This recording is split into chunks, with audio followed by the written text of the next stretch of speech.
कोल्हापूर जिल्ह्यातील किल्ले या सिरीजमधील 8वा किल्ला म्हणजे महिपाळगड. समुद्र सपाटीपासून तब्बल 3220 फूट उंचीवर उभा असलेला हा गड आजही आपल्या पराक्रमाची साक्ष देतो.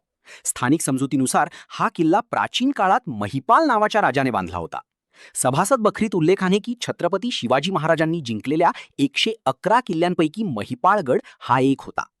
गडाखालील प्राचीन वैजनाथ मंदिर पाहिल्यावर या गडाचा इतिहास किती जुना आहे याची जाणीव होते.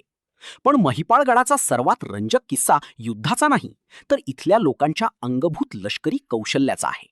ब्रिटिश काळात इंग्रज अधिकारी जेव्हा या भागात आले तेव्हा देवरवाडी आणि आसपासच्या गावातील लोकांची शरीरयष्टी, धाडसी स्वभाव आणि लष्करी शिस्त पाहून ते थक्क झाले होते. इतकंच नाही तर ब्रिटिशांनी खास या परिसरातील लोकांसाठी लष्करात राखीव जागा ठेवण्याची शिफारस केली होती. आजही या गडाजवळच्या पठारावर भारतीय सैन्य दलाचा नियमित युद्ध सराव चालतो.